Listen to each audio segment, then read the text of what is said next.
Praise lord. మన ప్రభు అయిన యేసుక్రీస్తు వారి నామమున అందరికీ వందనాలు తెలియజేస్తున్నాను. 2025 సంవత్సరం ఆగస్టు నెల 10వ తారీఖున తండ్రి అయిన దేవుడు పరిశుద్ధ గ్రంథం నుండి ఈరోజు మన కొరకు వాగ్దానము పంపినారు. అదేమనగా కీర్తనలు గ్రంథము 25వ దావీదు కీర్తన 4వ చరణంలో ఇలా వ్రాయబడింది: యెహోవా నీ మార్గములను నాకు తెలియజేయము, నీ త్రోవలను నాకు తేటపరచుము. అవును, వాక్యము ఇలా తెలియజేస్తుంది.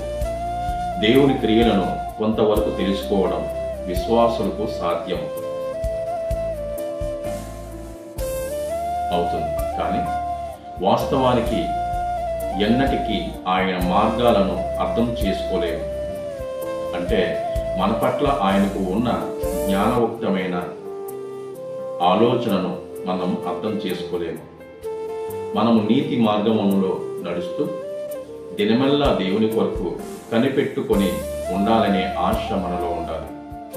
అలాగే పాపాలను విడిచిపెట్టి శుద్ధ హృదయం కలిగి ఉండాలి. దేవుని చిత్తంలో నిలిచి ఉండాలి. అప్పుడు ఆయన మార్గములను మనకు తెలియజేయబడతాయి, తెలుసుకోగలము కూడా. ఇంతటితో ఈ పరిశుద్ధమైన వాక్యము తండ్రి అయిన దేవుడు దీవించునుగాక. ఆమేన్. ప్రార్థన. భూమిని ఆకాశమును సృజించిన సర్వశక్తుల తండ్రి అయిన దేవ మీకే వందనములు. గడిచిన దినము నుండి మరొక నూతన దినమును మాకు ఇచ్చినందుకు మీకు స్తోత్రములు. ఈ రోజున ఎంతమంది అయితే నీ ప్రజలు మైన మేము నీ సన్నిధిలో మిమ్మల్ని ఆరాధిస్తూ మిమ్మల్ని ప్రేమిస్తూ మీకు పూజిస్తున్నామో మా అందరికీ ఆయురారోగ్యములను దయచేయండి. మేము చేయుచున్న పనులన్నింటిలో మాకు క్షేమమైన చక్కనైన ఆరోగ్యమైన పనిని మాకు దయచేయండి. మా యజమానులతో సమాధానంగా గడపడానికి, వారికి చక్కని దాసులుగా పనిచేయడానికి మాకు అటువంటి జ్ఞానం దయచేయండి. అనేక మంది ప్రయాణం చేస్తున్నారు. క్షేమమైన ప్రయాణం ఇవ్వండి, ఆరోగ్యం ఇవ్వండి, దుష్టు నుండి మమ్మల్ని తప్పించండి.